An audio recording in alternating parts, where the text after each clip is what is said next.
है, पानी पीने के लिए आंदोलन किया, मंदिर प्रवेश का आंदोलन किया, मजदूरों की लड़ाइयाँ लड़ी, किसानों की लड़ी, वायसराय की काउंसिल में मेंबर बनकर के बहुत सारे काम किए, भारत का संविधान लिखा। कानून मंत्री बनने के बाद महिलाओं के लिए हिंदू कोड भी लेकर के आए। बात नहीं बनी तो त्याग पत्र दे दिया और उसके बाद पूरे जीवन के निचोड़ को ध्यान में रखकर के 14 अक्टूबर 1956 को अपने जीवन के आखिरी दौर में जाकर के एक अंतिम निर्णय लिया, लास्ट डिसीजन। और वो लास्ट डिसीजन क्या था? बुद्ध की शरण में गए, बहुत लग गए। तो यहाँ दो निर्णय की बात कर रहा हूं। पहला निर्णय, इस व्यवस्था से पीड़ित होने के बाद त्याग पत्र दिया और संकल्प लिया कि मुझे करना क्या है। इससे दुखी हुए, त्याग पत्र दिया और संकल्प लिया कि मुझे करना क्या है, और फिर दुनिया से विदा होने से पहले एक अंतिम निर्णय लिया कि मुझे यही काम करना था और मेरे अनुयायियों का दायित्व बनता है कि वो मेरा अनुसरण करें, बुद्ध की शरण में आ जाए। नागपुर का भाषण करना सारा समझ में आएगा। तो मैं ये पूछना चाहता हूं, जो बाबा साहब के जीवन का अंतिम निर्णय था, लास्ट डिसीजन था, क्या वो हमारे जीवन का पहला निर्णय नहीं होना चाहिए?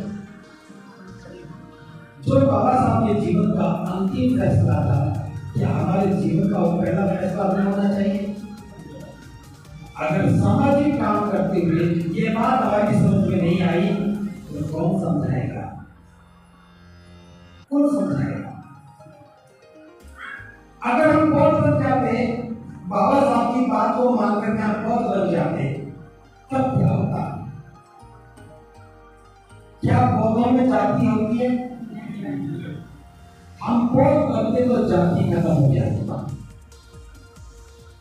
और जब जाति खत्म होती है तो क्या भेदभाव होता? और भेदभाव नहीं होता तो क्या कारोबार करने में रुकावट आती? उसी कारोबार में जब हम बहुत बन जाते हैं तो क्या पुराना धर्म हमारे समस्या होता? और बहुत बनने के बाद जब हम शादी करते हैं, बुद्ध विहार है, लड़की पक्ष भी यहाँ आ जाता, लड़का पक्ष भी यहाँ आ जाता, कोई बैंड नहीं, कोई घोड़ी नहीं, कोई दावत नहीं, और दोनों यही बैठ करके नागेश्वर जी योगेश सिंह जी शादी करवा देते और यही से अपने घर से जाते, खाने पीने का सामान अपने साथ ले आते, 2-4 बर्फी के डब्बे वो ले आते, 2-4 वो ले आते, आपस में खा के घर से जाते। क्या शादी की मजबूती में कमी आ जाती?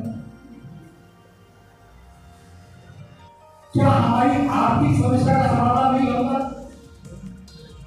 बहुत बनते तो क्या हमें फिजूल खर्ची करनी पड़ती? कर्मकांड में, धार्मिक आयोजनों, कोई भी बौद्ध क्या विश्वासी होता है? अब बौद्ध नहीं से विश्वासी है, और बौद्ध बनने के बाद कोई भी समाज के प्रति बेईमानी नहीं करता, खुद के प्रति बेईमान नहीं होता। दहेज बौद्धों की समस्या नहीं है।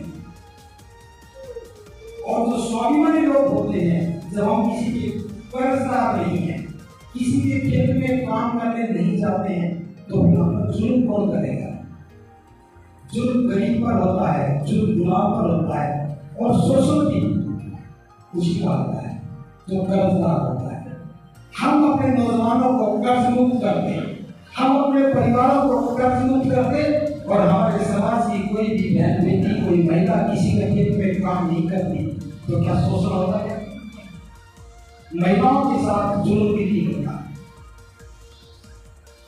कोई हमारे साथ, हम बौद्ध हैं इसलिए अमानवीय व्यवहार नहीं कर सकता। आज तो राष्ट्रपति बनने के बाद भी शुद्धिकरण होता है,